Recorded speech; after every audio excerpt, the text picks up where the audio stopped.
The story begins with a little girl named Yuli. She is sitting at the dinner table with her parents, sharing what seems like a normal, quiet family moment. Suddenly, without any warning, her mother begins to act strangely. Her body stiffens, as if something unseen has taken control of her. It looks as though a dark energy has possessed her. Her neck twists unnaturally, her skin starts tearing apart, and sharp nails push out from beneath her flesh. Blood begins to leak from her eyes. The sight is horrifying. Seeing her mother transform into something terrifying, Yuli screams in fear. Her father reacts instantly. Panicked and desperate to protect his daughter, he grabs Yuli and locks her inside a room, shutting the door tightly so she cannot see what is happening outside. From behind the locked door, Yuli can only hear her father's desperate screams echoing through the house. The terror grows unbearable. Suddenly, the lights go out, plunging everything into darkness. When Yuli gathers the courage to look through a crack in the broken door, she is met with the most terrifying sight imaginable. Her mother's monstrous face suddenly appears right in front of her. Overcome by fear,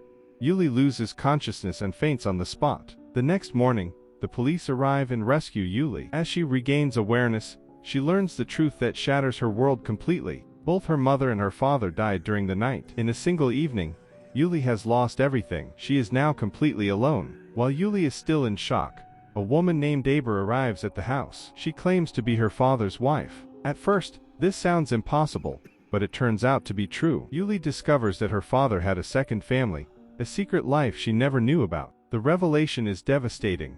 With no relatives left and nowhere else to go, Yuli is forced to live with Aber, who becomes her stepmother. 20 years pass. Yuli is now an adult, but her life has not improved. She lives in Aber's house, not as a daughter or family member, but as a servant. Aber has grown old and is confined to a wheelchair. Her daughter, Laris, now controls the household. Laris is married and has 2 children. Laris' eldest daughter is named Tika. She studies at an Islamic school. One day, while reading the Quran, her teacher tells the class about 2 spiritual records, Sijjin and Illiyyin. The teacher explains that Sijjin is where angels record evil deeds, while Illiyyin is where angels record good deeds. This lesson quietly sets the tone for everything that follows. The scene shifts to Laris' young son. He is inside Aber's room, playing alone with a Ouija board. The board is used as a portal to communicate with spirits, and the boy is deeply fascinated by it. While he is focused on the board, the door suddenly opens. He thinks a spirit has entered the room, but it is only Yuli. Tika follows Yuli into the room. Yuli tries to stop the boy from playing with the Ouija board, warning him that it is dangerous. But the boy is obsessed with the idea of talking to the dead. He looks at Yuli and asks her if she has ever wanted to speak with someone who has passed away. Yuli quietly answers that, when her parents died, she desperately wanted to talk to them again. Aber overhears this conversation. Filled with anger, she suddenly stands up, grabs Yuli, and violently shakes her. She cruelly tells Yuli that what happened to her parents was deserved, that they were punished for their sins. At that moment, Aber's health suddenly collapses. Blood bursts from her mouth and sprays across Yuli's face.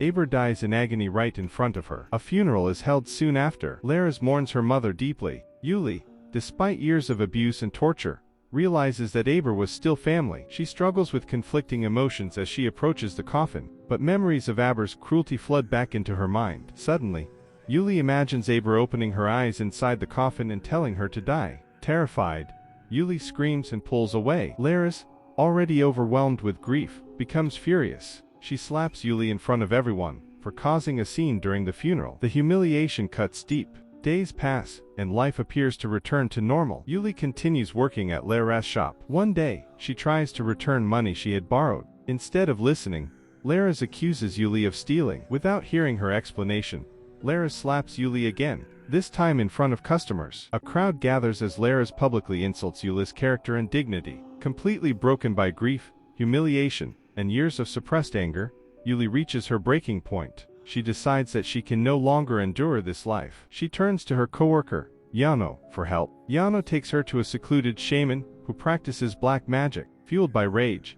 Yuli shows the shaman a photograph of Laris' family and declares that she wants to destroy the entire family. The shaman looks at her and asks if she wants to destroy them the same way she destroyed Aber. It is then revealed that Aber's death was not natural. Yuli had already used black magic to kill her. The shaman begins the ritual. He chants dark incantations, burns the family photo, and presses the ashes into Yuli's hand, burning her skin. He tells her that the magic now belongs to her, but warns her that it will not be easy. For the spell to work, They need a fresh corpse. Yuli calmly replies that she will get one. That night, Yuli convinces Yano to help her dig up Aber's body from the grave. They exhume the corpse and take it to the shaman. The shaman sends Yano away and hands Yuli a black hen, instructing her to slaughter it and collect its blood. Yuli follows his command without hesitation. The shaman pours the blood over a severed goat's head, adding goat hair and black buffalo skin. He writes the names of the targets on pieces of paper and dips them into the gruesome mixture. Then he applies the mixture onto Aber's corpse. As he chants,